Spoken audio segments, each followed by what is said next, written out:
ఈ ఉపవాస ప్రార్థనలో బైబిల్ గ్రంథంలోంచి కొన్ని మాటలు మనం జ్ఞాపకం చేసుకున్నాం. ఈ ఉపవాస ప్రార్థనకి సాదృశ్యంగా 2వ దినవృత్తాంతం గ్రంథము 20వ అధ్యాయము 3వ వచనాన్ని చదువుకున్నాం.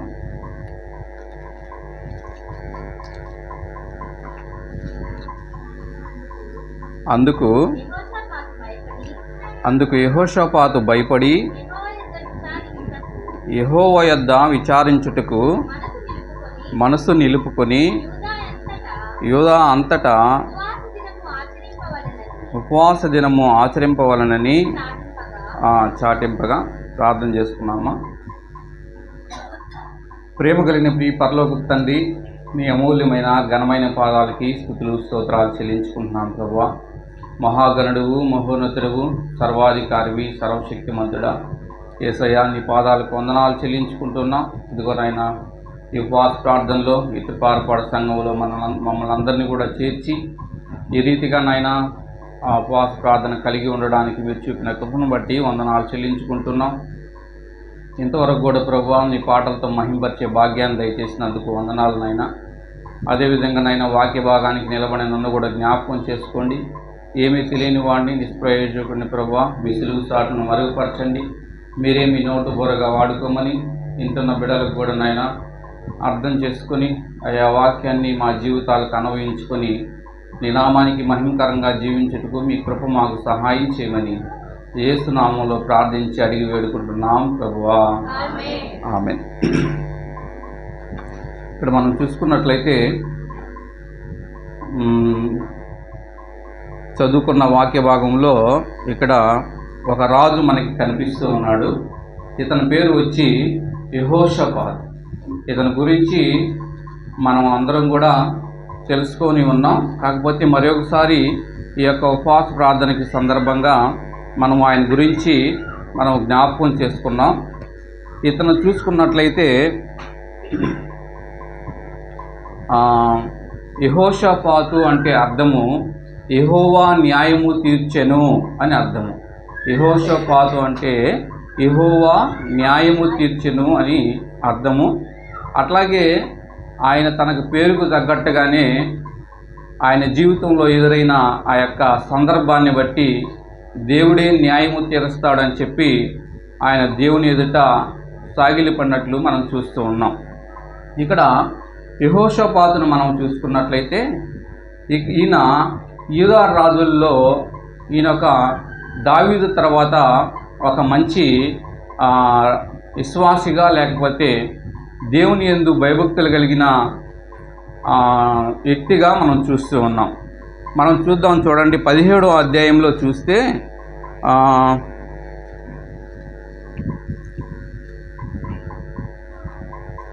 17వ అధ్యాయము మొదటి నుంచి కొన్ని వచనాలు చదువుకున్నట్లయితే తర్వాత అతనికి బదులుగా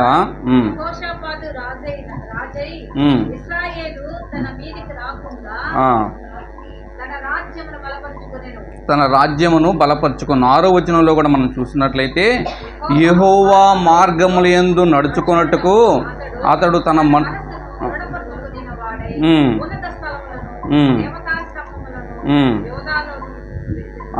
ఇక్కడ మనము ఇతని నుంచి మనం తెలుసుకోవాల్సింది ఏంటంటే ఇతను ఆసా రాజు యొక్క కుమారుడు. ఇతను తన తండ్రి తర్వాత తన రాజ్యానికి వచ్చిన తర్వాత ఇలా ఎలాగున్నాడు అని మనం చూసినట్లయితే ఇక్కడ 6వ వచనంలో మొదటి వచనాల్లో కూడా చదువుకున్నట్లయితే యెహోవా మార్గములందు నడుచుకొనుటకు అతడు తన మనస్సును దృఢపరుచుకున్నవాడై ఉన్నత స్థలములను దేవతా స్తంభములను ఆ యోధాల నుండి తీసివేసును. ఇతను ఏం చేస్తున్నాడంట? మనస్సును దృఢపరుచుకొని ఏం చేస్తున్నాడు? దేవుని యెహోవా మార్గములను నడుచుకున్నట్టుకు యెహోవా మార్గములు యందు నడుచుకునే వ్యక్తిగా ఉంటూ ఉన్నాడు. భయభక్తులు కలిగిన వ్యక్తి. అతనికి ఆ దేశంలో దేవతా స్తంభములన్నిటిని కూడా తీసివేసి ఇంకా మనము ఆ యొక్క అధ్యాయంలో చదువుకుంటే అతను ఏం చేసేవాడంట? ధర్మశాస్త్రం ఆజ్ఞలన్నిటిని కూడా బోధించే దానికి కూడా ఆయన యొక్క మనుషుల్ని ఏర్పాటు చేశాడు. అందరికీ కూడా దేవుని యొక్క మాటలు తెలియాలని ఆయన ధర్మశాస్త్రం గురించి అందరికీ తెలియజేసిన వాడుగా ఉంటూ ఉన్నాడు. దీన్ని బట్టి మనము చూసుకున్నట్లయితే ఆయన దేవుని యందు భయభక్తులు కలిగిన వ్యక్తిగా ఉంటూ ఉన్నాడు. దేవుని యొక్క ఆజ్ఞలను ఆయన పాటించేవాడుగా ఉంటూ ఉన్నాడు. అలాగే తన రాజ్యంలో ఉన్న మనుషులందరూ కూడా దేవుని యొక్క ఆజ్ఞల్లో నడవాలని ఆశ కలిగిన వ్యక్తిగా ఉంటూ ఉన్నాడు. మనం అలాగా యెహోషాపాతు తన రాజ్యము జరుగుతూ ఉండగా ఆయనకి ఇక్కడ మనం చదువుకున్న వచనం భాగంలో మనం చూసినట్లయితే ఇక్కడ చూడండి, అతని మీదకి కొందరు వ్యక్తులు దండెత్తి వచ్చేదానికి మనం శత్రువులు అతని మీదకి వచ్చారు, అతని రాజ్యాన్ని స్వాధీనపరుచుకునేదానికి. అది 20వ వచనంలో చూడండి. మనం ఇక్కడ చూసినట్లయితే 20వ అధ్యాయం 1వ వచనంలోమ్మ, ఇది అయిన తర్వాత మోయాబీలను అమ్మోనీలను మోయోనీలలో కొందరు దండెత్తి యెహోషాపాతు మీదకి వచ్చిరి. అంతలో కొందరు వచ్చి సముద్రము ఆవలియుండు సిరియనుల తట్టు నుండి గొప్ప సైన్యం ఒకటి నీ మీదకు వచ్చుచున్నది. ఇక్కడ చూడండి, యెహోషాపాతు రాజ్యాన్ని మనం చూసుకున్నట్లయితే ఆయన రాజ్యంలోనికి వచ్చినప్పుడు ఆయన రాజ్యం అంతా ప్రశాంతంగా ఉంది, దేవుని పూజిస్తూ ఉన్నాడు, భయభక్తులు కలిగి జీవిస్తూ ఉన్నాడు, తన జీవితంలో విగ్రహాలన్నిటిని కూడా తీసివేస్తూ ఉన్నాడు, తన రాజ్యంలో అన్నిటిని కూడా అంతా నిమ్మలంగా ప్రశాంతంగా యెహోషాపాతుకి రాజుకి కానుకలు ఇస్తూ ఉన్నారు. అలా జరుగుతున్న సమయంలో ఇతని మీదకి ఏం జరిగిందంట, ఇదైన తర్వాత ఇలా ఉండగా యెహోషాపాతు మీదకి ఎవరు వస్తున్నారంట చూడండి, మోయేబీలను అమ్మోనీలను మేయోనీలను కొందరు దండెత్తి యెహోషాపాతు మీదకి వచ్చిరి. 3 గ్రూపులు చూస్తూ ఉన్నాం ఇక్కడ మనం. అలాగే ఇంకా చూస్తే అంతలో కొందరు సముద్రము ఆవల నుండి సిరియన్ల తట్టు నుండి గొప్ప సైన్యం ఒకటి. చూడండి ఎంతమంది వస్తున్నారు. ఇతని రాజ్యం భయభక్తులు కలిగి దేవుని యందు జీవిస్తూ ఉన్నాడు. అలాగే ప్రజలందరూ కూడా దేవుని మార్గంలో నడవాలని ఆశపడుతున్న వ్యక్తి. అలాంటి వ్యక్తి మీదకి ఎంతమంది వస్తున్నారంటమ్మా, మోయాబీలు అమ్మోనీలు మెయోనీలు అలాగే ఇంకా కొందరు సిరియనులు సముద్రం అవతల నుంచి 4 గుంపులు వస్తున్నారు. చూడండి, ఇటుండేది మామూలుగా మనం చూసుకున్నట్లయితే ఒక రాజు మీదకి ఇంకొక రాజ్యం వస్తుంది, మామూలుగా యుద్ధం జరుగుతుంది, ఎవరు ఓడిపోతే వాళ్ళు స్వాధీనపరుచుకుంటారు. కానీ ఇక్కడ ఒక్క రాజు మీదకి ఎంతమంది వస్తున్నారంట, 4 గ్రూపులు వస్తున్నారు. చూడండి, ఒక్క రాజు మీదకి 4 వస్తూ ఉంటారు వీళ్ళు. ఇది అధర్మం కదా. మామూలుగా అయితే యుద్ధం జరిగితే ఇంకొక రాజుకి ఇంకొక రాజ్యానికి జరుగుతుంది, కానీ ఇక్కడ 4 తట్టుల నుంచి కూడా యెహోషాపాతు మీదకి వస్తూ ఉన్నారు. మనం ఇక్కడ చూసినట్లయితే అప్పుడు మనము చూసుకున్నట్లయితే ఇలా అతని మీదకి వచ్చినప్పుడు మనం వచ్చిన భాగం చదువుకున్నాం కదా. 3వ వచనంలో అతను ఏం చేశాడు, యెహోషాపాతు భయపడి యెహోవా యొద్ద విచారించుటకు మనస్సు నిలుపుకొని యూదా అంతటా ఉపవాస దినము ఆచరింపవలని చాటింపగా. మళ్ళీ చదువుకున్నాము. ఇక్కడ చూడండి, ఇక్కడ ఏం చేశాడంట యెహోషాపాతు, 4 గ్రూపులు యెహోషాపాతు మీదకి వస్తున్నారు. వీళ్ళందరూ కూడా మోయాబీలు అమ్మోనీలు మయోనీలు సిరియన్లు వీళ్ళందరూ కూడా వస్తూ ఉంటే ఇతను రాజు, ఒక రాజ్యానికి ఒక అధిపతి, అలాంటి వ్యక్తి. ఇతను మామూలుగా అయితే ఏమనుకుంటారు, మనం కూడా ఇంతమంది నాతో పాటు వస్తున్నారు, ఇంకా కొంతమంది సైన్యాన్ని మనం పోగేసుకొని వాళ్ళతో యుద్ధం చేసేదానికి మనం సిద్ధపడదాం, నా రాజ్యాన్ని బలపరుచుకుందాం, అలాగా మనము ఇంకా వాళ్ళతో యుద్ధం చేసేదానికి సమకూర్చుకున్నాం ఆయుధాలు అని ఇతను అనుకోలే. ఇతను ఏం చేస్తున్నాడు అని మనం చూస్తే, యెహోషాపాతు భయపడి యెహోవా యొద్ద విచారించుటకు మనసు నిలుపుకొని. ఎక్కడికి వస్తున్నాడమైనా, యెహోవా యొద్ద విచారించుటకు మనసు నిలుపుకుంటూ ఉన్నాడు, దేవుని సన్నిధికి వస్తూ ఉన్నాడు. అర్థం చేసుకోవాలి, మనందరం కూడా మన జీవితాల్లో ఈ యెహోషాపాతుకు ఎదురైన సమస్యలు యుద్ధాలు కాదు కానివ్వండి, ఈ మనకి ఆరోగ్య బలహీనతలు, ఇదొక శత్రువు, ఆరోగ్యము, అనారోగ్యము, తర్వాత లేకపోతే ఆర్థిక పరిస్థితి, లేకపోతే ఉద్యోగము, ఇవన్నీ కూడా శత్రువులు మనకి. ఇలాంటి పరిస్థితులు మనకి ఎదురైనప్పుడు మనమేమనుకుంటాం, మనము దేవుని దగ్గరకు వచ్చేదానికి ముందుగా వాళ్ళు రికమెండేషన్ చేసుకుంటే బాగుండు, లేకపోతే వీళ్ళని పట్టుకుంటే మనకు పని అవుతుంది అని మనం అనుకుంటాం. కానీ ఇక్కడ యెహోషాపాతు ఏం చేస్తూ ఉన్నాడు? ఇలా ఏమన్నా అంటున్నాడా? మనం ఇంకో వేరే దేశాల నుంచి ఆయుధాలు సరఫరా చేసుకున్నాం, లేకపోతే యుద్ధానికి ఇంకా యుద్ధ సామాగ్రిని సమకూర్చుకుందాం అని అనుకుంటున్నాడమ్మా యెహోషాపాతు. ఇక్కడ ఏం చేస్తున్నాడు యెహోషాపాతు? యెహోవా యొద్ద విచారించుటకు మనసు నిలుపుకొని యూదాంతట ఉపవాసం ఉంటూ ఉన్నాడు. ఇతను చేస్తున్న పని ఏంటి? యూదాంతటా అతని రాజ్యం అంతటికి చాటింపు వేశాడంట. ఏమని? దేవుని సన్నిధిలో మనము ఉపవాసం ఉండాలి, దేవుని సన్నిధిలో ఉపవాసం ఉంటే అద్భుతాలు జరుగుతాయని గ్రహించిన వ్యక్తి, ఉపవాసం ఉన్నప్పుడు దేవుడు మొర ఆలకించి ఆయన సహాయం చేస్తాడని చెప్పి గ్రహించిన వ్యక్తిగా ఉంటున్నాడు. ఉపవాస దినాన్ని చాటిస్తూ ఉన్నాడు. వీళ్ళ ఎవరు? ఈయన ఒక్కడే ఉపవాసం ఉంటున్నాడా ఇక్కడ అని మనం చూస్తే చూడండి, యూదాంతటా అంట. అదే 13వ వచనంలో కూడా అక్కడ రాయబడి ఉంది కదా, ఎవరు? యూదా వారందరూ తన శిశువులతోనూ భార్యలతోనూ పిల్లలతోనూ యెహోవా సన్నిధిని నిలవబడిరి. గుర్తు చేసుకోండి, వింటున్నారు కదమ్మా. ఇక్కడ యెహోషాపాతు సాటింపు ఆ రాజ్యంలో ప్రకటన చేశాడు. ఏమని? ఈ విధంగా మన మీదకి ఇంత 4 గ్రూపులు, లేకపోతే 4 పక్కల నుంచి మనకి శత్రువులు మన మీదకి వస్తూ ఉన్నారు. మనందరం కూడా మనము దేవుని సన్నిధిలో దేవుని యొద్ద మనం మొరపెట్టుకోవాలని చెప్పే ఉద్దేశంతో చాటింపు చేసి వాళ్ళు ఎవరెవరు వస్తున్నారంటమ్మా చూడండి. శిశువులతోనూ భార్యలతోనూ పిల్లలతోనూ. శిశువులు కూడా వస్తున్నారు. శిశువులు అంటే చిన్న పాలు దాగే పిల్లలను కూడా తీసుకొస్తా ఉన్నారు. శిశువులతోనూ అలాగే వాళ్ళ భార్యలు పిల్లలు అందరూ కూడా యెహోవా సన్నిధిని నిలుచుంటున్నారు.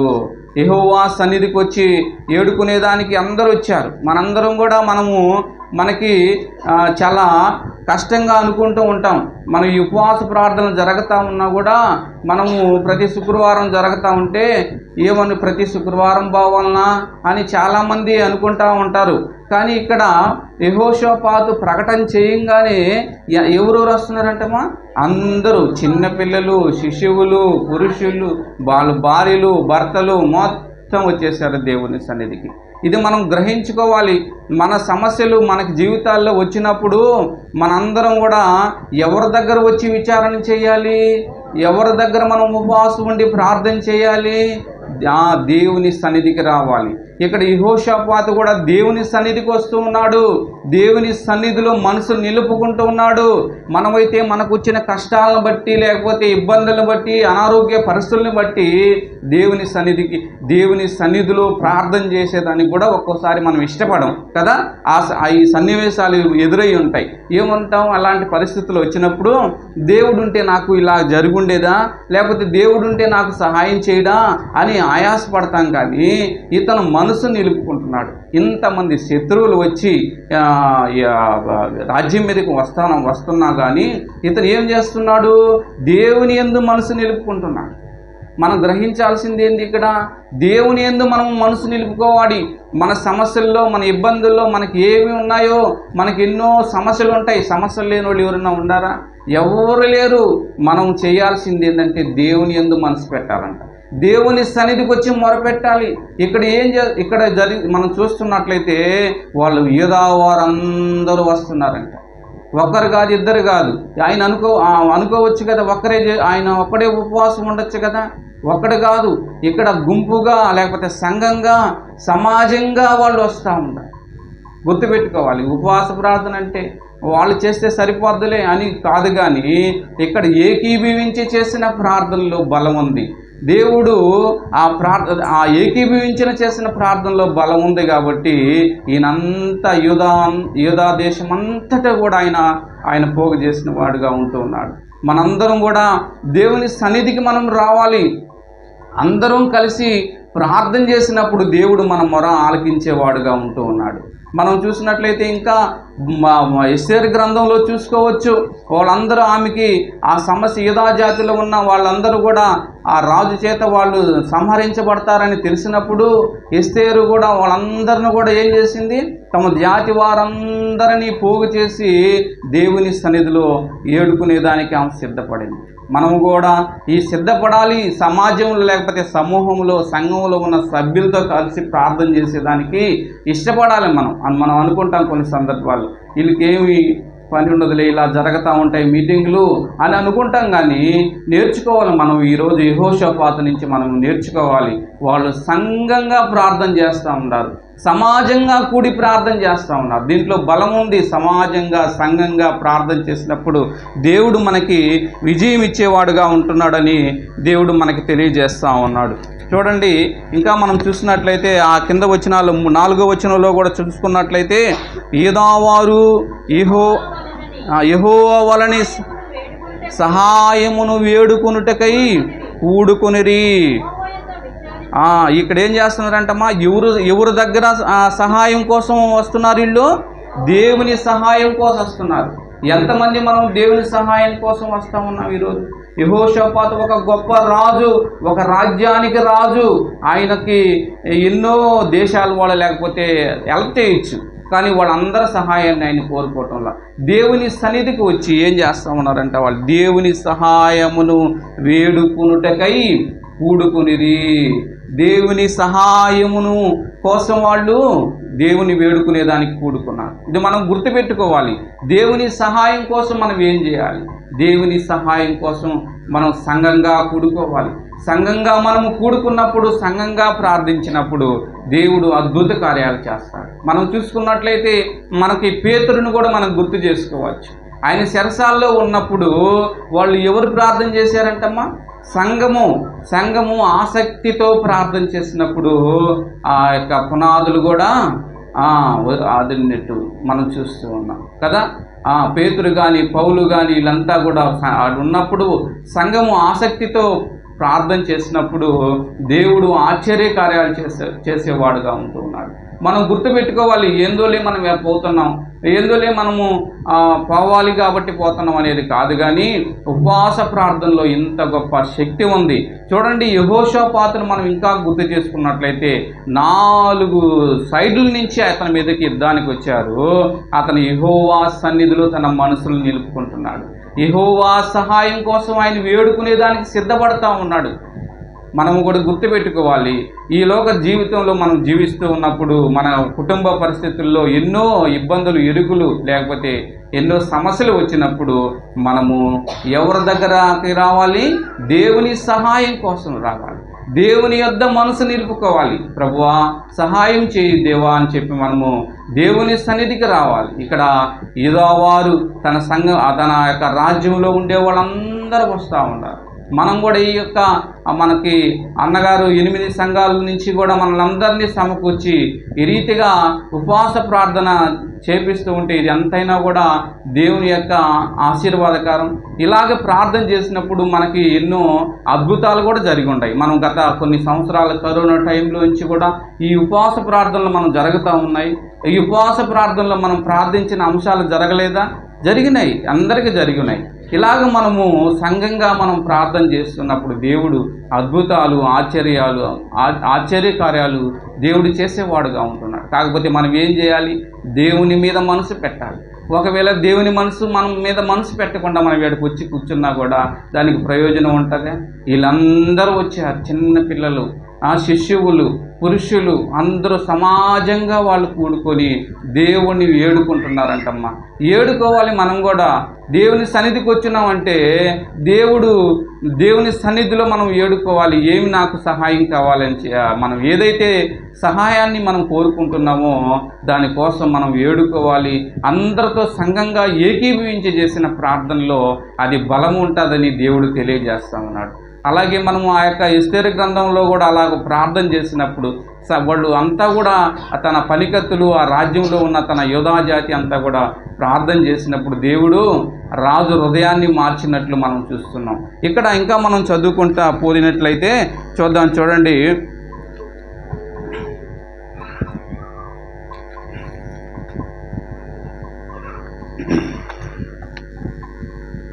అదే 20వ అధ్యాయము 6-7 వచనాల్లో వాళ్ళు ఏం చేస్తున్నారు?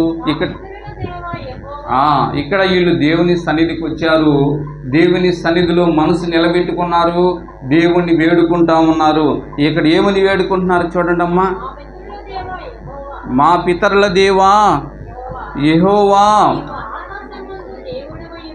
నీవు ఆకాశమందు దేవుడవై ఉన్నావు, అన్యజనుల రాజ్యములను ఏలువాడవు నీవే, నువ్వు బాహుల్యము గలవాడవు. అమ్మా చాలమ్మా, మళ్ళీ చదువుకున్నాం. ఇక్కడ చూసినట్లయితే వీళ్ళు దేవుని సన్నిధికి వచ్చారు, దేవుని మీద మనసు పెట్టుకొని వేడుకుంటా ఉన్నారు. ఇక్కడ చూసినట్లయితే దేవుని యొక్క శక్తి, దేవుని యొక్క గొప్పతనాన్ని గుర్తు చేసుకుంటా ఉన్నారు. ఇక్కడ ఆ వచనాలను మనము ఆ దేవుడిచ్చిన వాగ్దానాలని కూడా మనం గుర్తు చేసుకోవాలి. దేవుని సన్నిధికి వచ్చినప్పుడు దేవుడు ఎన్నో వాగ్దానాలు బైబిల్ గ్రంథంలో మనకి రాయించి పెట్టాడు. వీటన్నిటిని కూడా ఎత్తిపట్టి మనం ప్రార్థన చేసుకోవాలి. ఎన్నో వాగ్దానాలు అయినా మనకి ఇప్పుడు స్వస్థపరిచే యెహోవాను నేనే, నీకు తోడుగా ఉంటాను, నీకు నీడగా ఉంటాను, నీ పక్కన 1000 మంది పడినను అపాయం నీ యొద్దకు రాదు, మహోన్నతుని చాటును నివసించాలి, అలా నివసించిన వాడు నేను కాపాడబడతాడని ఎన్నో వాగ్దానాలు మనకు వచ్చి ఉన్నప్పుడు ఇవన్నీ కూడా దేవుని సన్నిధిలో మనకి ఏదైతే అవసరమో ఆ సందర్భంగా ఆ వాక్యాన్ని బట్టి మనం ఎత్తిబట్టి ప్రార్థన చేయాలి. ఇక్కడ వీళ్ళు కూడా ఏం చేస్తున్నారు? దేవుని యొక్క గొప్పతనాన్ని గుర్తు చేసుకుంటున్నాడు. మా పితరుల దేవా యెహోవా, నీవు ఆకాశమందు దేవుడు అయి ఉన్నాడు. అవును కదా, మన దేవుడు సర్వాధికారి, సర్వశక్తిమంతుడు. ఆయన నోటి మాటతో సర్వాన్ని సృజించగలిగిన శక్తిమంతుడు. ఆయనకు అసాధ్యమైనది ఏది లేదు. వీళ్ళు గుర్తు చేసుకుంటా ఉన్నారు. ఏమని? మా పితరుల దేవా. ఎవరు పితరులు? మా పితరుల దేవా అంటున్నాడు. మనం చూసుకున్నట్లయితే ఐగుప్తు దేశంలో ఇశ్రాయేలు జీవిస్తూ ఉన్నప్పుడు దేవుడు వాళ్ళకి ఎన్ని ఆశ్చర్యకార్యాలు చేశారమ్మా. వాళ్ళు ఎర్ర సముద్రం, ఆ యొక్క ఐగుప్తు దేశంలో నుంచి విడిపించి ఆ యొక్క ఎర్ర సముద్రాన్ని 2 పాయలుగా చీల్చి ఆరిన నేలను నడిపించినట్లు మనం చూస్తున్నాం. అదేవిధంగా వాళ్ళు ఆ అరణ్యంలో వెళ్తున్నప్పుడు పగల మేఘస్తంభంగాను, రాత్రి అగ్నిస్తంభంగాను వండి వాళ్ళు నడిపించిన వాడుగా ఉంటున్నాడు. వాళ్ళు బట్టలు మాయలేదు, వాళ్ళు చెప్పులు అరగపోలేదు. ఎన్ని గుర్తు చేసుకుంటా ఉన్నారు వాళ్ళు. అర్థమవుతుందా నేను చెప్పేది? యెహోషాపాతు వాడు ఆ యొక్క రాజ్యంలో ఉన్న మనుషులందరూ, ఆ యొక్క జనాలందరూ కూడా యెహోవా సన్నిధిలో మనసు నిలుపుకొని ఈ విధంగా ప్రార్థన చేసుకుంటా ఉన్నారు. మా పితరుల దేవా, మా యెహోవా, నువ్వు ఆకాశమందున్న దేవుడు, మా పితరులను నువ్వు సంరక్షించావో, ఎలాగూ వాళ్ళని కాపాడి ఆ యొక్క ఎర్ర సముద్రం కానివ్వండి, ఆ ఎరుకో గోడలు కానివ్వండి, వీటన్నిటిలో ఎంత సహాయం చేశాడు ఆయన. ఇవన్నీ కూడా గుర్తు చేసుకుంటా ఉన్నారు వాళ్ళు. ఆ యొక్క ఇశ్రాయేలు ప్రజలు, యెహోషాపాతు రాజ్యంలో ఉన్న ప్రజలు, యెహోషాపాతు మనందరం కూడా గుర్తు చేసుకోవాలి.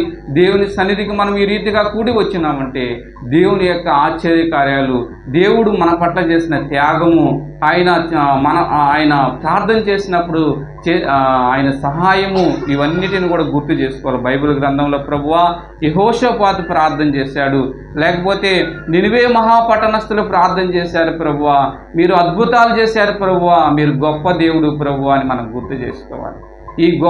ఇలాగా మనం ఎప్పుడైతే బైబిల్ గ్రంథంలో ఉన్న వాక్యాలను మనము ఎత్తిబట్టి ప్రార్థన చేస్తామో దేవుడు మన మనల్ని ఆలకించి దాన్ని మనకి సఫలం చేర్చేవాడుగా ఉంటూ ఉన్నాడు. మా పితరుల దేవా అని చెప్పి వాళ్ళు ప్రార్థన చేస్తూ ఉన్నారు. అదేవిధంగా 1వ రాజుల గ్రంథము 8వ అధ్యాయము 23వ వచనంలో కూడా ఇక్కడ చూసినట్లయితే వీళ్ళు దేవుని యొక్క గొప్పతనాన్ని కూడా ఇక్కడ మనం గుర్తు చేసుకోవచ్చు. చదువుకున్నాం చూడండి. 1వ రాజుల గ్రంథము 8వ అధ్యాయము 23వ వచనంలో చదవండమ్మా. యెహోవా ఇశ్రాయేలు దేవా,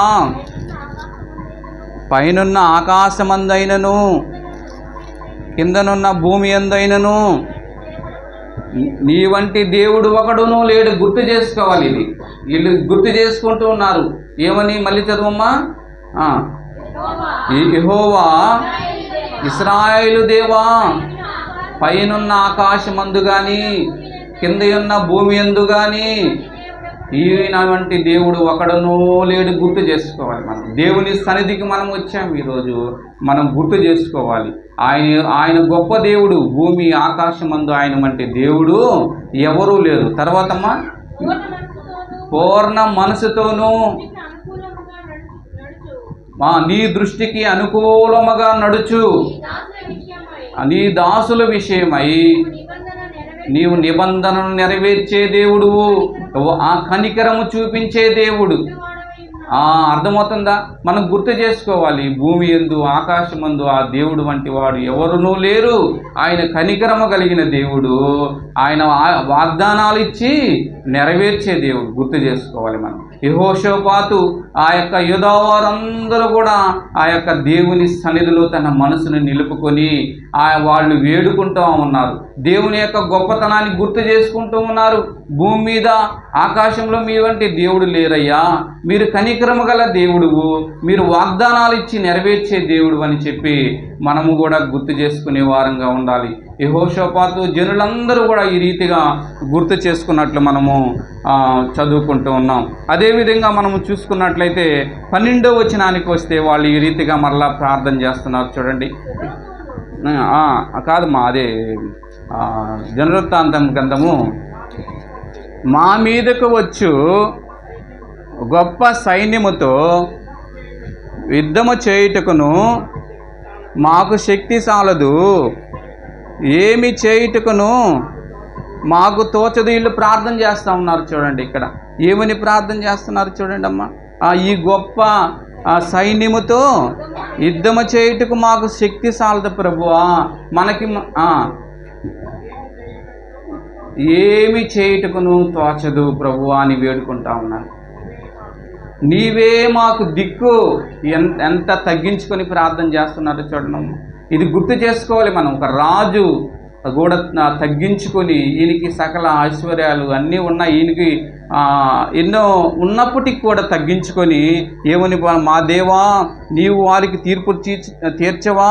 12వ వచనంలో, మా మీదకి వచ్చు ఈ గొప్ప సైన్యముతో యుద్ధము చేయుటకు మాకు శక్తి చాలదు, ఏమి చేయుటకును మాకు తోచదు, నీవే మాకు దిక్కు అని ప్రార్థన చేస్తున్నారు. వింటున్నారా?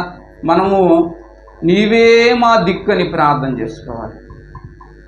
ఏమి చేయటం మాకు శక్తి లేదు. మనకు కూడా కొన్ని సందర్భాల్లో మనకి దిక్కుదోచన పరిస్థితులు ఎదురవుతూ ఉంటాయి. ఎదురవలేదా? ఎదురవుతాయి. సమస్యలు ఎదురవుతాయి. అయితే యెహోషాపాతు రాజు ఏం చేస్తున్నాడమ్మా? ప్రార్థన చేసుకుంటున్నాడు. ఏమంటున్నాడు? నీవే మా దిక్కు అంటున్నాడు. దాన్ని నేర్చుకోవాలి మనం. దాన్ని గుర్తుపెట్టుకోవాలి మనం. ఏమని? మా ప్రభువా ఈ గొప్ప సైన్యంతో యుద్ధము చేయుటకు మాకు శక్తి చాలదు. ఈ గొప్ప సైన్యముతో యుద్ధము చేయుటకు, ఈ యొక్క సమస్యలతో నేను సతమతమవుతుపోతున్నాను ప్రభువా, ఇది నాకు శక్తి లేదు ప్రభువా అని మనం ప్రార్థన చేసుకున్నప్పుడు, దేవుడే మాకు దిక్కు అన్నప్పుడు దేవుని సహాయం మనకు వచ్చేట్టుగా ఉంటుంది. యెహోషాపాతు రాజు గురించి మనం చదువుకుంటా ఉన్నాం.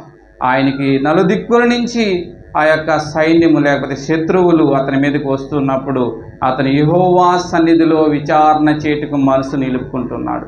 తన రాజ్యంలోని ప్రజలందరిని కూడా ఆయన సమకూర్చి ఉపవాస దినం ఉండి దేవుని సన్నిధిలో వేడుకునేదానికి ఆయన సిద్ధపడిన వాడుగా ఉంటున్నాడు. ఇప్పుడు మనం చదువుకుంటున్నాం, అక్కడ సన్నిధిలో నిలవబడి దేవుని యొక్క కార్యాలు లేకపోతే ఆయన చేసిన ఆశ్చర్యాలను గుర్తు చేసుకుంటూ దేవుని యొక్క గొప్పతనాన్ని కూడా వాళ్ళు గుర్తు చేసుకుంటూ ఆ వాగ్దానాలు మా పట్ల కూడా దయచేవా ప్రభువా అని ప్రార్థన చేస్తున్నారు.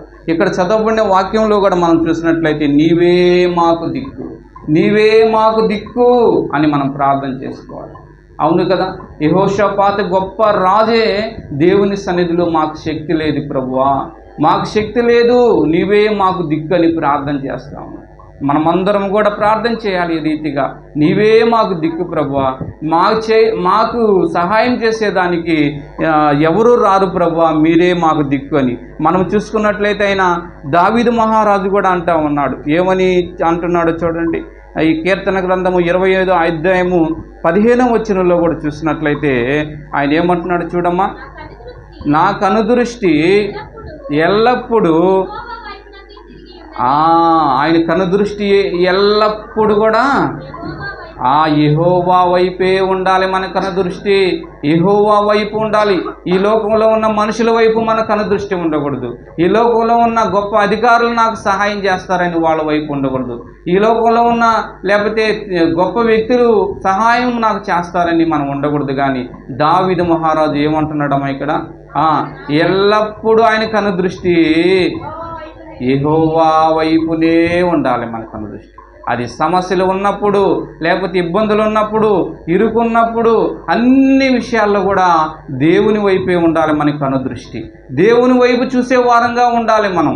అదే 121వ కీర్తన 1-2 వచనాల్లో కూడా ఆయన అంటాడు దావీదు మహారాజు, ఆ కొండల తట్టు నా కన్నులెత్తుచున్నాను, నాకు సహాయము ఎక్కడి నుంచి వస్తుంది? యెహోవా వలననే నాకు సహాయము కలుగును. యెహోవా వలననే నాకు సహాయం కలుగును. అందరూ అనుకోవాలి మనం, యెహోవా వలననే నాకు సహాయము కలుగుతుంది. కొండల తట్టు చూస్తారు కొంతమంది, లేకపోతే వాళ్ళు మనుషుల వైపు చూస్తారు. కానీ ఇక్కడ దావీదు మహారాజు అంటున్నాడంటే, నా కన్నులు దేవుని వైపే చూస్తున్నాను, కొండల తట్టు చూస్తే నాకు ఎక్కడి నుంచి సహాయం వస్తుందయ్యా? నేను దేవుని వలనే నాకు సహాయం కలుగుతుంది అని చెప్పి దావీదు మహారాజు కూడా అంటా ఉన్నాడు కదా. చూడండి, యెహోషాపాతు అందుకనే అంటున్నాడు. ఆయన ఏమని అంటున్నాడమ్మా,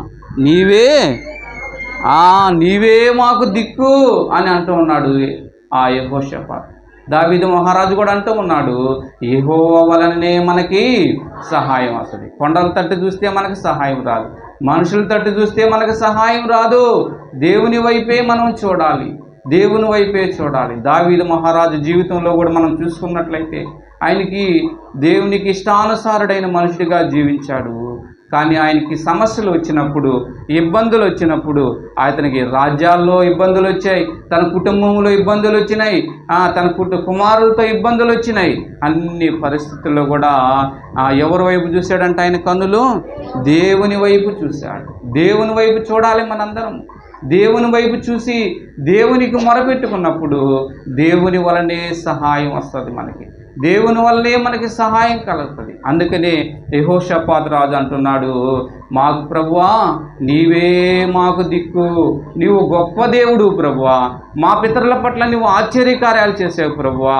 ఇదిగో ఈ దినము లేకపోతే ఈ సమయంలో మా మీదకి 4 దిక్కుల నుంచి ఈ విధంగా వస్తూ ఉన్నారు ప్రభువా అని చెప్పి వాళ్ళు దేవుని సన్నిధిలో చేరి మొరపెట్టుకుంటూ ఉన్నారు, వేడుకుంటూ ఉన్నారు, దేవుని వైపు మనసు నిలబెట్టుకుంటూ ఉన్నారు. మనం గుర్తుపెట్టుకోవాలి ఈ వాక్యాలని. మనం దేవుని మందిరానికి వెళ్ళామంటే సరిపోదు. ఇక్కడ దేవుని మందిరానికి వెళ్ళి దేవుని మీద మనసును పెట్టుకోవాలి, ఆశ పెట్టుకోవాలి దేవుని మీద. ఎవరైతే దేవుని మీద ఆశ పెట్టుకుంటాడో దేవుడు వాళ్ళ ఆశను తీర్చేవాడుగా ఉంటూ ఉన్నాడు. దేవుని సన్నిధి మీద మనం ఆశ కలిగి ఉండాలి. దేవుని సన్నిధి మీద మనము మనసు పెట్టుకోవాలి. దేవుని సన్నిధిలోకి వచ్చి మనం దేవుని సన్నిధికి వచ్చి ఈ రీతిగా ఉపవాస ప్రార్థనలో ఏకీభవిస్తున్నా కూడా మన మనసు ఎక్కడో ఉండకూడదు. కానీ దేవుని మీద మన మనసు పెట్టుకోవాలి. మన సమస్యల కోసం మనం గుర్తు చేసుకోవాలి. యెహోషాపాతు ఏ విధంగా అయితే దేవుని సన్నిధికి వచ్చి ఆయన ఆశ్చర్యకార్యాలను గుర్తు చేసుకుంటూ దేవునికి మొరపెట్టుకుంటున్నాడో మనం గుర్తు చేసుకుంటున్నాం. నీవే మాకు దిక్కు ప్రభువా, మాకు ఎక్కడి నుంచి సహాయం రాదు, మీ యొక్క శక్తి చాలదు ఈ శత్రువులతో మేము యుద్ధం చేసేదానికి ప్రభువా అని చెప్పి ఆ యొక్క యెహోషాపాతు దేవుని సన్నిధిలో మొరపెట్టుకుంటున్నాడు. దావీదు మహారాజు కూడా దేవుని వలనే నాకు సహాయం కలుగుతుంది, కానీ కొండల తట్టు చూస్తే, మనుషుల తట్టు చూస్తే, లోకస్తుల తట్టు చూస్తే సహాయం రాదని మనకి కరాఖండిగా దేవుడు మనకి తెలియజేస్తా ఉన్నాడు. చూడండి, ఈ రీతిగా వాళ్ళు ప్రార్థన చేసినప్పుడు, ఈ రీతిగా వాళ్ళు నీవే మాకు దిక్కు ప్రభువా అని చెప్పి వాళ్ళు ప్రార్థన చేసినప్పుడు దేవుడు ఏం చేశాడంటే చూడండి, అక్కడే ఆ గుంపులోనే ఒక ప్రవక్తని ఆయన నిలబెట్టాడు. ప్రవక్తలు అదే 14-15 వచనాల్లో మనం చదువుకున్నట్లయితే చూడండి, అప్పుడు మతన్యాకు పుట్టిన యెహూయేలు కుమారుడైన సరే ఈయన ఒక ప్రవక్త. ఎవరు ఇతని పేరంటే యహాజీయేలు. సమాజంలో ఉండెను. యెహోవా ఆత్మ అతని మీదకి రాగా అతడిలాగా ప్రకటించెను. ఏమని ప్రకటించాడు అంటే చూడండి, వీళ్ళందరూ కూడా దేవుని సన్నిధిలో మనసు నిలబెట్టుకొని ఏడుకుంటూ ఉన్నారు. నీవే మాకు దిక్కు అని దేవుని మీద ఆధారపడ్డారు. మనసంతా కూడా నీవే ప్రభువా అని చెప్పి ఆయన సర్వం దేవుడి మీద పెట్టుకున్నప్పుడు వెంటనే దేవుడు సమాధానం ఇచ్చేవాడుగా ఉంటాడు. దేవుడు వెంటనే మనకు వాక్యం ద్వారా మాట్లాడతాడు. మనం కూడా మన సందర్భాల్లో మనకు వచ్చిన పరిస్థితులను బట్టి ఎవరైతే కీర్తన గ్రంథంలో అన్నట్టు తనకు మొరపెట్టు వారికి, తనకి నిజంగా మొరపెట్టు వారికి యెహోవా సమీపంగా ఉంటాడు కదా. తనకు మొరపెట్టే వాళ్ళు ఉంటారంట, నిజంగా మొరపెట్టే వాళ్ళు ఉంటారు. తనకు మొరపెట్టే వాళ్ళు అంటే పెదవులతో మొరపెడతారు. నిజంగా ఎవరైతే విరిగి నలిగిన మనసు కలిగి ప్రార్థన చేస్తారో వాళ్ళ ప్రార్థన పట్ల దేవుడు ఏం చేస్తాడు? ఆలకించేవాడుగా ఉంటున్నాడు. అందుకనే వీళ్ళందరూ నీవే దిక్కు ప్రభువా అని చెప్పి వేడుకుంటున్నారు. నీవే ప్రభువా మాకు సహాయము, ఎక్కడి నుంచి మాకు సహాయం రాదు ప్రభువా అని ప్రార్థన చేసినప్పుడు వెంటనే ఆ యొక్క ప్రవక్త ద్వారా ఏం మాట్లాడిస్తున్నాడో మనం చూస్తున్నట్లయితే యెహజీయేలు అనే ప్రవక్త ద్వారా ఏమంటున్నాడు చూడండి. 15వ వచనంలో చూసినట్లయితే, యోదావారులారా, యెరూషలేము కాపరస్తులారా, యెహోషాపాతు రాజా, మీరందరూ ఆలకించుడి. యెహోవా సెలవిచ్చినదేమనగా, ఈ గొప్ప సైన్యమునకు మీరు భయపడకుడి, జడికుడి. ఈ యుద్ధము మీది కాదు, దేవుడే జరిగించునని ప్రవక్త ద్వారా పలికిస్తున్నాడు. ఈ యుద్ధము మీది కాదు, దేవుడే జరిగించును. వీళ్ళందరూ కూడా ఎప్పుడైతే సంపూర్ణంగా దేవుని మీద మనసు పెట్టారో, ఎప్పుడైతే దేవుని మీద ఆ మనసు పెట్టి మొరపెట్టుకున్నారో, వేడుకున్నారో, నీవే దిక్కు ప్రభు అని చెప్పి పశ్చాత్తాపడ్డారో, వెంటనే ఈ యుద్ధము మీది కాదు, యెహోవానే జరిగించును అని చెప్పి తెలియజేస్తున్నారు. మనం కూడా దేవుని సన్నిధిలో మొరపెట్టుకున్నప్పుడు, మనం నిజంగా మొరపెట్టుకున్నప్పుడు దేవుడు మనకి సమీపంగా ఉంటాడు. మన మొర ఖచ్చితంగా ఆలకిస్తాడు ఆయన. మనం అనుకుంటాం దేవుడు మన పరిస్థితులు ఒక్కోసారి ఎదురైనప్పుడు, ఈ యొక్క యెహోషాపాతుకి ఎదురైనట్లు మనకి ఎదురైనప్పుడు, దిక్కుతో వచ్చినప్పుడు ఏం చేస్తాడులే దేవుడు నాకు అని అనుకుంటాం. కానీ ఈ యెహోషాపాతు అట్లా అనుకోలేదమ్మా. గొప్ప రాజు అయినప్పటికీ కూడా దేవుని మీద మనసు పెట్టుకున్నాడు, మనసు నిలుపుకున్నాడు దేవుడి మీద. ఇప్పుడు మనకు పరిస్థితి ఏదైనా వస్తే చాలామంది మనం చూస్తూ ఉంటాం. మన సంఘాల్లో కూడా ఏదైనా క్లిష్ట పరిస్థితి వచ్చింది అనుకోండి, దేవుని మీద నుంచి మనసు మరలిచ్చేసుకుంటూ ఉంటారు. కానీ దేవుడు మనకి ఈరోజు తెలియజేస్తున్నది ఏంటంటే, యెహోషాపాతు 4 పక్కల నుంచి అతని మీదకి శత్రువులు వస్తున్నా దేవుని మీద మనసు పెట్టుకుని, దేవా నీవే మాకు దిక్కు అని మొరపెడతా ఉన్నాడు. మనము కూడా మన జీవితాల్లో మనకి, లేకపోతే మన కుటుంబంలో కానివ్వండి, మన సంఘంలో కానివ్వండి, అందరి పట్ల మనము ప్రార్థన చేసేవారుగా ఉండాలి. బాధ్యత కలిగి మనం ప్రార్థన చేసేవారుగా ఉండాలి. మనకి మన అన్నగారు కూడా ఉదయకాలము 11 గంటల సమయంలో, 3 గంటల సమయంలో మనకి ప్రార్థన జరుగుతూ ఉంటుంది. ప్రార్థనతో సమస్తము సాధ్యము పడుతుంది. ప్రార్థన చేసుకోవాలి. మనందరం కూడా ప్రార్థనలో ఏకీభవించాలి. వీళ్ళు మొరపెట్టుకుంటున్నారు. దేవుడు మీరు కాదు యుద్ధం చేసేది, ఎవరంట? యెహోవాదే యుద్ధము. అంతే. మనం భయపడతాం కానీ మన సమస్యల పట్ల దేవుని మీద ఎప్పుడైతే మనము దేవునికి అప్పచెప్పుకొని దేవుని వైపు ఎప్పుడైతే మనసు నిలబెట్టుకొని దృఢంగా మనం ఉంటామో దేవుని సహాయం వెంటనే మనకు వస్తుంది. మనమైతే తొట్టిల్లిపోతాం, భయపడిపోతాం, లేకపోతే బలహీన పడిపోతాం. దేవుడు వల్ల నాకు సహాయం వస్తుందా రాదా, దేవుడు సహాయం చేస్తాడా, సరేలే ముందుగా ఈ మనుషులను నేను సహాయం కోరుకుంటాను అనుకుంటాం. కానీ ఇక్కడ యెహోషాపాతు దేవుని మీద తన మనసును నిలుపుకున్నాడు. ఇది మనం గుర్తుపెట్టుకోవాలి. ఈరోజు దేవుని మీద మనసును నిలుపుకొని ఏడుకుంటున్నాడు. దేవా నీవే మా దిక్కని చెప్పినప్పుడు వెంటనే ఆ యొక్క ప్రవక్త ద్వారా ఏం తెలియజేశాడు? యుద్ధము మీది కాదు, దేవుడే జరిగించునని చెప్పి మనము గుర్తు చేసుకుంటాము. కానీ చూడండి తర్వాత ఏం జరిగింది అని మనం చూసినట్లయితే ఈ 21వ వచనంలో చూడండి. 21వ వచనంలో మనం చూస్తే, మరియు అతడు జనులను హెచ్చరిక చేసిన తర్వాత యెహోవాను స్తుతించుటకును గాయకులను ఏర్పరిచి వారు పరిశుద్ధాలంకారములు ధరించి సైన్యము ముందర నడుచుచు యెహోవా కృప నిరంతరముండును, ఆయనను స్తుతించుడి అని స్తోత్రము చేయుటకు వారిని నియమించెను. యెహోషాపాతు రాజు చేసిన ఇంకొక పని చూడండి, మనము గుర్తు చేసుకుంటా ఉన్నాం ఒక్కోటిగా. ఏంటి అంటే దేవుని సన్నిధిలో వాళ్ళు సమాజంగా కూడుకున్నారని, దేవుని సన్నిధిలో దేవుని వైపు మనసు పెట్టుకున్నారని, దేవుని యొక్క ఆ యొక్క ఆశ్చర్య కార్యాలను, అద్భుత కార్యాలను గుర్తు చేసుకుంటూ దేవా నీవే మా దిక్కు అని చెప్పి ఆయన మొరపెట్టుకుంటున్నారని మనము ధ్యానం చేసుకుంటా ఉన్నాం. అలా జరిగినప్పుడు వెంటనే ఆయన మాట్లాడాడు. తర్వాత వీళ్ళు ఏం చేస్తున్నారు అని ఆ రాజు మనం చూసినట్లయితే ముందుగా ఇది చదువుకున్నాం చూడండి అమ్మా. 20వ వచనంలో మనం చూసినట్లయితే మధ్య భాగంలో నుంచి యెహోషాపాతు ఏం చేస్తున్నాడో చూడండి.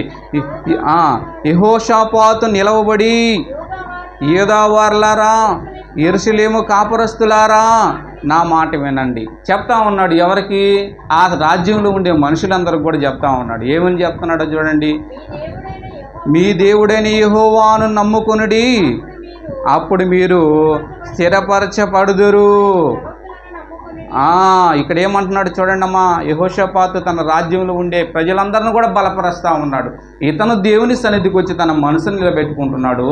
తన రాజ్యంలో ఉండే ప్రజలందరిని కూడా ఆయన ఏమని చెప్తున్నాడు? యెరూషలేము కాపురస్తులారా, యూదావారులారా, నా మాట వినండి, నేను చెప్పేది వినండి. ఏమని చెప్తున్నాడు? మీ దేవుడైన యెహోవాను నమ్ముకొనుడి, అప్పుడు మీరు స్థిరపడుదురు. యెహోషాపాతు చెప్తున్న మాటలు ఇవి. ఏమని చెప్తున్నాడు? దేవుని నమ్ముకోవాలి. మనము దేవుని మీద నమ్మకం పెట్టుకుంటే దేవుడు ఏం చేస్తాడంట? మనల్ని స్థిరపరుస్తాడు. మనల్ని ఆయన బలపరుస్తాడు. మనల్ని స్థిరపరచువాడు, బలపరచువాడు, ఆశీర్వదించువాడు, శక్తినిచ్చేవాడు, స్వస్థపరచువాడు ఆయనే. మనం ఏం చేయాలంట? యెహోవా మీద నమ్మకం పెట్టుకోవాలి. యెహోవాని నమ్ముకోనండి, మిమ్మల్ని ఆయన స్థిరపరుస్తాడని యెహోషాపాతు బలపరుస్తున్నాడు తన ప్రజలు, తన రాజ్యంలో ఉన్న ప్రజలందరినీ. అలాగ చేసి ఇప్పుడు మనం చదువుకున్న వాక్య భాగంలో మనం 21వ వచనంలో చూస్తే అతను ఏం చేస్తున్నాడంట? సైన్యాన్ని యుద్ధానికి పంపించేటప్పుడు ఆయన ఏం చేస్తున్నాడు? అతడు తన జనులను హెచ్చరిక చేసిన తర్వాత యెహోవాని స్తుతించుటకు గాయకులను ఏర్పరిచి వారు పరిశుద్ధాలంకారములు ధరించి సైన్యము ముందు నడుచుచు యెహోవా కృప నిరంతరముండును. అది ఆయన చేస్తున్నది. ఆ సైన్యానికి ముందు ఏం చేస్తున్నాడంటే యెహోవాని స్తుతిస్తున్నాడు. ఎందుకు? దేవుడు పట్ల, దేవుడు గొప్ప దేవుడు, యుద్ధము జరిగించేవాడు ఆయనే. కాబట్టి మనం ఏం చేయాలి? దేవుని స్తుతించాలి. ఇక్కడ ఏమంటున్నాడు ఆయన? సైన్యము ముందర నడుచుచు యెహోవా కృప నిరంతరముండును, ఆయన స్తుతించుడి అని స్తోత్రము చేయుటకు వారిని నియమించాడు, ఒక బృందాన్ని.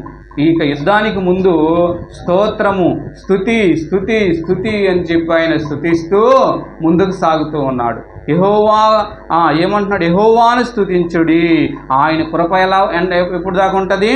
నిరంతరము ఉంటుందమ్మా అని చెప్పి తెలియజేస్తున్నాడు. ఆయన కృప నిరంతరము ఉండును. ఆయన కనికరపూర్ణుడు, కరుణావాత్సల్యం కలిగిన దేవుడు. ఆయన కృప నిరంతరం ఉంటుంది. కాబట్టి మనం ఏం చేయాలి? స్తోత్రం చేయాలి, స్తుతి చెల్లించాలి. అలా చేసినప్పుడు ఏం జరిగిందో ఇక్కడ మనం చూడండి. ఏం జరిగింది? అలా స్తుతిస్తూ సైన్యానికి ముందు వెళ్తూ ఉన్నప్పుడు ఏం జరిగిందో చూడండి. అక్కడ మనం చూసినట్లయితే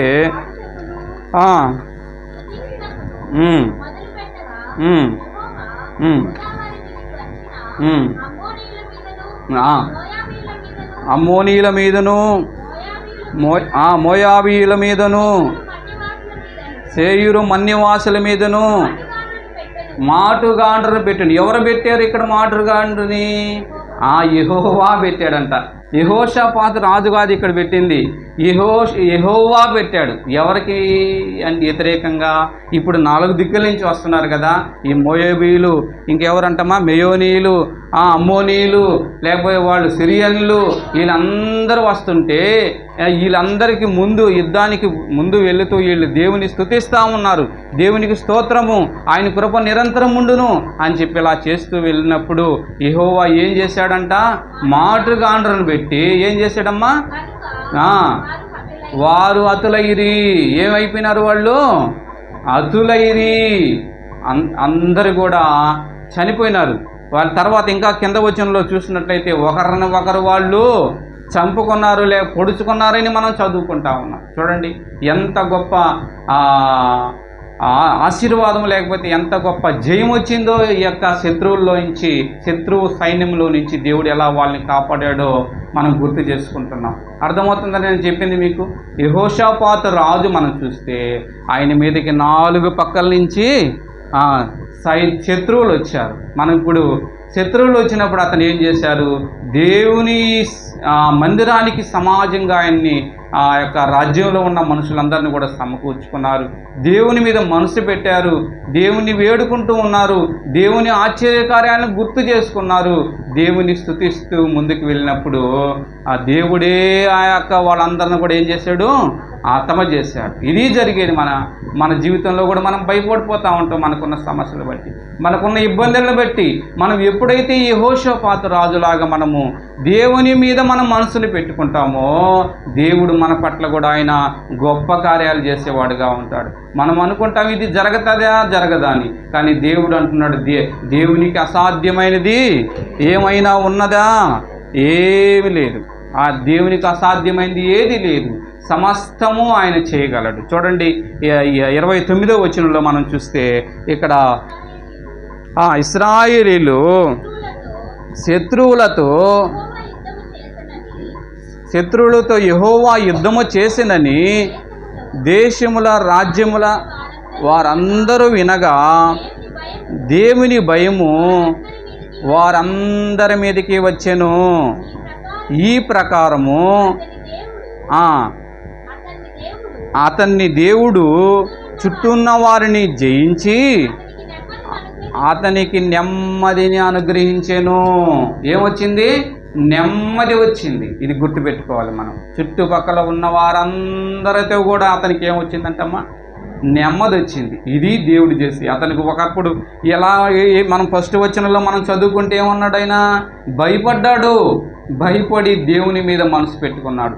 దేవుని సన్నిధిలో సమాజంగా సంఘంగా కూడి వేడుకుంటా ఉన్నారు. ఇలా ఏమైంది? 4 దిక్కుల నుంచి సైన్యం వచ్చినా కూడా, 4 దిక్కుల నుంచి వచ్చినా కూడా ఇతను ఏం చేశాడు? నీవే మాకు దిక్కు, నీవే మాకు దిక్కు ప్రభు అని ప్రార్థన చేసినప్పుడు ఆ శత్రువులందరిని కూడా దేవుడే అతము మాటుగాండ్రను పెట్టి దేవుడే అతము చేసినట్లు మనం చదువుకుంటా ఉన్నాం. చూడండి ఇక్కడ 29వ వచనంలో మరొకసారి చూసినట్లయితే ఇశ్రాయేలు శత్రువులతో యెహోవా ఎవరు చేశారంట? ఇది గుర్తుపెట్టుకోవాలట.